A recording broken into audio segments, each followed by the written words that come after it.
வணக்கம் மத்தோரா. அடுத்த deputy CM நம்ம திரிஷா அக்கா தான் அப்படின்னு ஒரு அவ்வா ஒரு சீரியல் நடிகை பார்த்தனா இப்போ வந்து சமீபத்தில் பார்த்தனா ஃபயர் விட்டுக்கிறாங்க. யாரா இந்த அம்மா அப்படின்னு தேடி போய் பார்த்தா இந்த அம்மாக்கும் ரூட் மாஃபியாக்கும் என்ன மாதிரி கனெக்ஷன் இருக்குன்றது இந்த வீடியோவில் பார்ப்போம். வாங்க வீடியோக்குள்ள போவோம்.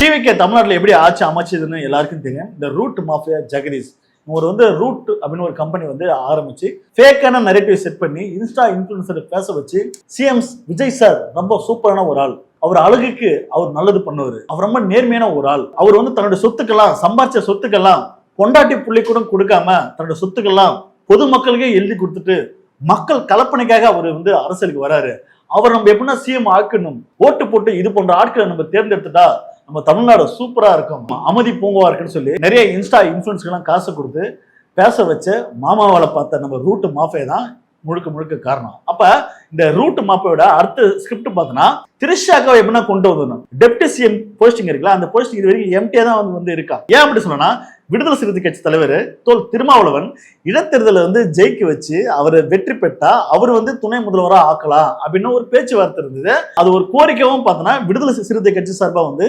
கேட்கப்பட்டது. அப்ப ஆதவர்ஜன் சொன்னாரு, இல்ல இல்ல விஜய் சார் பார்த்தோன்னா டெப்டி சிஎம் போஸ்டிங் யாருக்கும் கொடுக்கறதா இல்ல அப்படின்னு சொல்லிட்டு இருந்தாங்க. சரி அந்த போஸ்டிங் யாருக்கடா போகும் அப்படின்னு தேடி பார்த்தா இப்போ ஒரு அம்மா உள்ள வராங்க ரூட் மாஃபியா மூலமா. அதாவது அடுத்த டெப்டி சிஎம் யாருன்னா நம்ம திரிஷாக்கா தான். அவங்களுக்கு எல்லா தகுதி இருக்குங்க. என்னங்க அப்படி ஒரு தகுதி இருக்கு? அப்படி என்ன அவங்க சாதிச்சாங்க மக்களுக்கு? ஏங்க 20 வருஷமா சினிமாவில் நடிச்சாங்க, அதை விட தகுதி வேற என்னங்க வேணும்?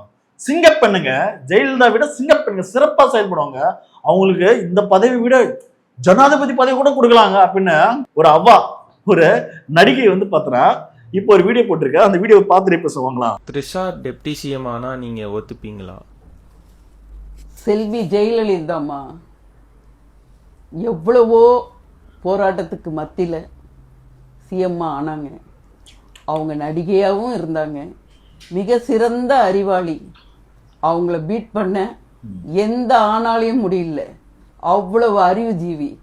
எந்த விதத்துல இருந்து எப்படி கொஸ்டின் வந்தாலும் அந்த அம்மாவுக்கு அதுக்கு எல்லாமே ஆன்சர் சொல்ல தெரியும். அந்த அம்மா இருந்த வரைக்கும் பெண் சிங்கம் மாதிரி இருந்தாங்க. ஏன் திரிஷாவால ஆக முடியாதா? இத்தனை வருஷம் இந்த சினி இண்டஸ்ட்ரீஸ்ல 15 வருஷம் 20 வருஷத்துக்கிட்ட இருந்திருக்காங்க.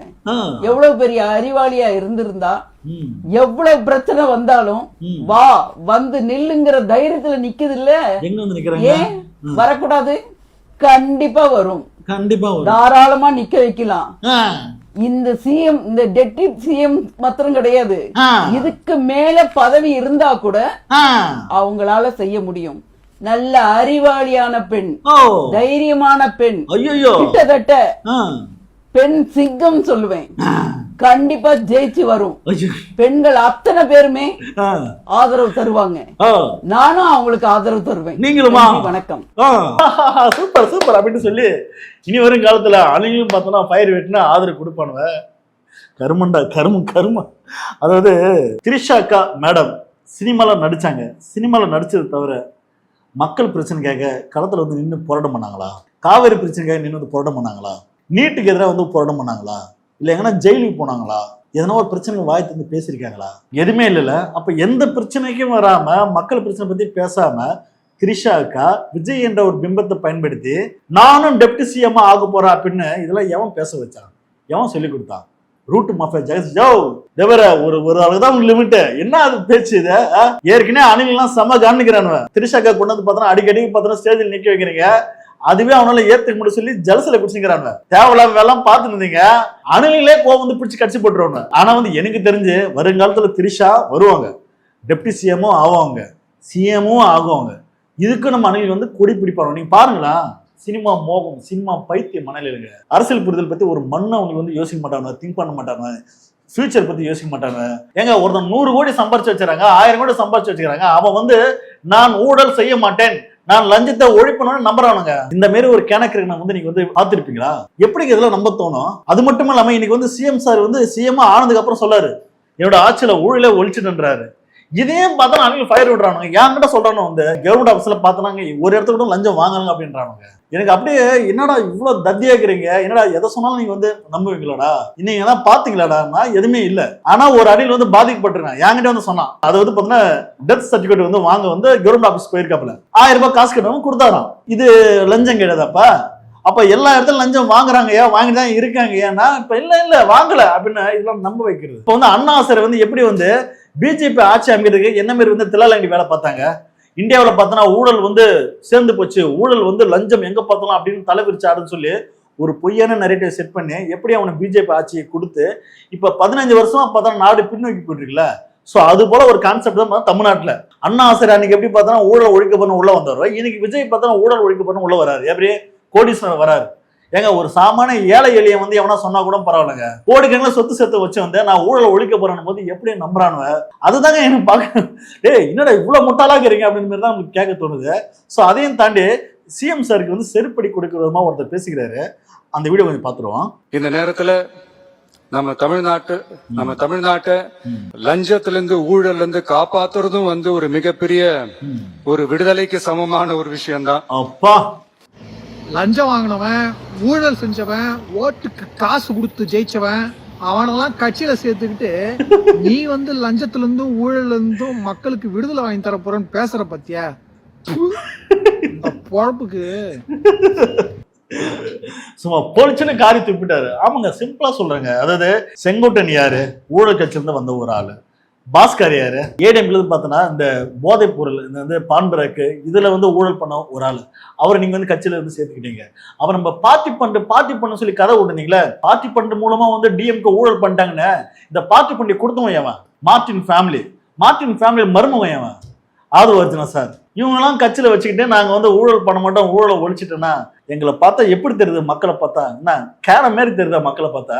அப்ப இது போன்ற ஊழல்ல நிறைஞ்ச ஒரு ஆளை வந்து கூட்டா சேர்த்துக்கிட்டு அங்கெங்கேயும் சோபா வந்து டெலிவரி பண்ணிக்கிட்டு நீங்க கட்சி நடத்திட்டு நாங்க ஊழலை ஒழிச்சிட்டோம், சுதந்திர தினத்தன்று பார்த்தோன்னா ஊழல் விடுதலை நாள் அப்படின்னு சொல்லி வாய் கூசான்னு பேசுங்க சார். எப்படி சார் ஃபயர் விடணும்னு பாக்குறீங்களோ? ஒட்டுமொத்த தமிழ்நாடு மக்கள் பார்த்துட்டு ஃபயர் விடணும், சூப்பரா ஊழலை ஒழிச்சிட்டாங்கடா அப்படின்னு கனவுல வாழ்றோம்னு நினைச்சீங்களாங்களா? கேள்வி கேட்போம் சார் நாங்க. சோ ஊழல் எவனா பண்ணான்னு சொல்லி எவனா நீங்க ஆக்ஷன் வந்து எடுத்தீங்களா? அறநிலைத்துறை அமைச்சர் பழனி கோயில 2000 கோடி ஊழல், இதெல்லாம் வந்து ஆக்ஷன் எடுத்து ஏன்னா தூக்கி உள்ள வச்சீங்களா? இல்ல. அதுக்கப்புறம் நம்ம புசியானந்தன் அரசு வழக்கறிஞர் வேலை வாங்கி தரதுக்காக 80 கோடி ஊழல், இதெல்லாம் நீங்க ஆக்ஷன் பண்ணீங்களா? எடுத்தீங்களா? ஆனா மாறா எவன் கேஸ் கொடுத்தானா அவன் மேல நீங்க ஆக்ஷன் எடுத்துக்கிறீங்க. அப்ப உங்க கட்சியிலே பார்த்தோன்னா பல பேர் ஊழல் செஞ்சு உட்காந்துருக்கிறான். அப்ப என்ன ஒரு தைரியத்துல நீங்க வந்து நாங்க ஊழல் பண்ணல அப்படின்னு சொல்லி எப்படி சார் ஓப்பனா இவ்வளவு பச்சையா பேசுறீங்க? பொய்ப்பையே பேசுறீங்க சார். பொதுமக்கள் காரி துப்புறாங்க சார். ஸோ அப்ப இது போன்ற பொய்யில வளரக்கூடிய ஃபேக் நரேட்டிவ் செட் பண்ணக்கூடிய இந்த ஆட்சியை சூப்பரான ஆட்சி, நல்ல ஆட்சி, இதை வந்து அடுத்த தலைமுறைக்கு கொண்டு போன்றிருக்காங்க. திரிஷாவை வந்து ரூட் மாஃபியா மூலமா இப்போ வந்து கொண்டு வரானுவ. திரிஷா ஏன் உள்ள வராங்க அப்படின்னா இங்கதான் பார்ப்பனியம் அப்படின்ற விஷயத்த நம்ம வந்து பார்க்கணும். பார்ப்பனியம்னா என்ன? தமிழ்நாட்டுல வந்து திராவிட ஆட்சி, திராவிட சித்தாந்தம், அதாவது இடதுசாரி சிந்தனை கொண்ட கொள்கை தான் பார்த்தோன்னா தமிழ்நாட்டுல பல வருஷமா பார்த்தோன்னா ஆட்சி ஆண்டுட்டு இருந்தாங்க. ஆனா அதுக்கு மாறா இங்க வந்து பார்த்தோன்னா RS பிஜேபி போன்ற கொள்கையை உள்ள கொண்டு வர்றதுக்காக தான் இந்த பார்ப்பன லாபி, அதாவது நம்ம திரிஷாக்கா மூலமா பார்த்தோன்னா இந்த RS பிஜேபி எல்லாம் பார்த்தோன்னா உள்ள வராங்க. அதாவது விஜய் சார் ஜெயிச்சதுக்கு வெறும் ரூட் மாஃபியா மட்டும் காரணம் இல்லை, நம்ம திரிஷாக்கா முக்கியமான காரணம். நீங்கெல்லாம் கொஞ்சம் எல்லாம் வந்து செய்தி பார்த்தீங்கன்னா உங்களுக்கு கண்டிப்பா அது வந்து அண்டர்ஸ்டாண்ட் ஆயிருக்கு. ஏன் சொல்றேன்னா கரூர்ல 40 பேர் இறந்தப்ப சிபிஐ விசாரணைக்காக விஜய் சார் வந்து டெல்லி போறாரு. போகும்போது பார்த்தோன்னா அதுக்கு முன்கூட்டியே பார்த்தோன்னா திரிஷாக்கா என்ன போறாங்க, போயிட்டு இவங்களுக்குள்ள ஒரு டீலிங் மீட்டிங், ஒரு அண்டர்ஸ்டாண்டிங். அதாவது பிஜேபி ஆட்சி தான் தமிழ்நாட்டில் வந்து செயல்படுது, அதுக்கான ஏற்பாடு நாங்கள் பண்றோம், அதுக்கு உங்களுக்கு நாங்கள் சாதகமா இருக்கோம். இப்போதைக்கு பார்த்தோன்னா நம்ம ஜெயிக்கணும், இவிஎம்ல என்ன வேணா ஸ்கேம் பண்ணுங்க, என்ன வேணா பண்ணுங்க, எப்படியே பார்த்தோன்னா டிஎம்கே மட்டும் ஜெயிக்கூடாதுங்க தான் இவங்களோட பிளானே, மாஸ்டர் பிளான். ஏன்னா 2 முறை டெல்லி வந்து விஜய் போனாரு, 2 முறையும் பார்த்தோன்னா திரிஷாக்கா கூட போறாங்க. அப்ப விஜயோட வெற்றிக்கு பின்புலத்தில் யாரு இருக்கிறாங்கன்னா பார்ப்பன லாபியான திரிஷாக்கா பார்த்தோன்னா பின்னாடி இருந்து செயல்படுறாங்க. சோ அதனாலதான் பார்த்தோன்னா இப்ப அந்த இடத்துக்கு பார்த்தோன்னா திரிஷாக்கா உள்ள வரும்னு பாக்குறாங்க. சோ அடுத்த சிஎம் யாரு அப்படின்னு பார்த்தா விஜய்க்கு அடுத்து பார்த்தோன்னா திரிஷாக்கா. நாளைக்கு திரிஷாக்காவும் பார்த்தோன்னா இந்த தற்கொலை அணியும் பார்த்தோன்னா ஓட்ட போடுவாங்க, ஃபயர் விடுவாங்க. அவங்க சினிமா மோகம், சினிமா போதை, அந்த போதைந்து வெளிவராத வரைக்கும், இல்லைன்னா அவனே தன்னிச்சையா அவன் வந்து பாதிப்படையாத வரைக்கும் அவனை வந்து தொடர்ந்து ஓட்டு போட்டுதான் இருப்பானோ அவனை மாற்றவே முடியாது. ஏன்னா இங்க அரசியல் படுத்தப்படாம நிறைய தற்கொலைங்க வாழ்றானோ. நம்ம என்னதான் சொன்னாலும் காதுல வாங்க மாட்டானு.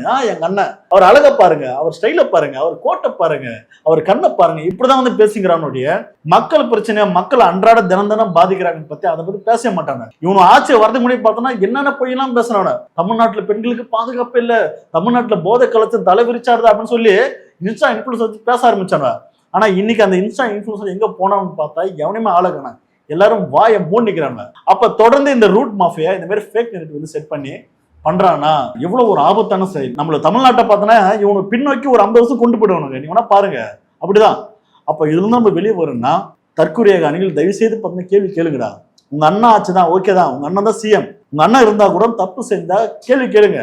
அதை விட்டு கண்மூடித்தனமா ஃபயர் விட்டு இருக்காதீங்க. இது ரொம்ப ஆபத்தானது. வீடியோ இறுதியா இந்த வீடியோ கண்டிப்பா அவசியம் பார்த்தோம். அப்படி இந்த வீடியோ பார்த்துட்டு பேசுவோம். இதுக்கு முன்னாடி இந்த ஆட்சியில வந்துச்சா தண்ணி, இந்த ஆட்சியில மட்டும் வராம நின்று போச்சா? வந்துச்சுன்றதுக்கு ப்ரூஃப் காட்டு, ஏஐல போட்டு காட்டுறீங்க, அந்த மாதிரி தான் காட்ட முடியும். மற்றபடி எதுவும் காட்ட முடியாது. தண்ணி பற்றாக்குறைன்றது எப்பயுமே தமிழ்நாட்டுல இருந்துட்டு தான் இருக்கு. அந்த காவிரி பிரச்சனை முக்கியமா இருந்துட்டு தான் இருக்கு. அது இப்பதான் எடுக்கிறதுக்கு ஒரு ஸ்டெப் எடுத்து வச்சிருக்காருன்னும் போது அதை நம்ம வரவேற்கணும். பேசிதான் முடிக்க முடியும். அது டைம் கொடுத்துதான் ஆகணும். சும்மா லப்பலப்பன்னு கத்திட்டு கிடக்கிறது ஒரு பிரச்சனையும் கிடையாது. எடுத்த உடனே எல்லாத்தையும் முடிக்க முடியாதுல்ல, கொஞ்சம் டைம் கொடுத்தா ஆகணும்.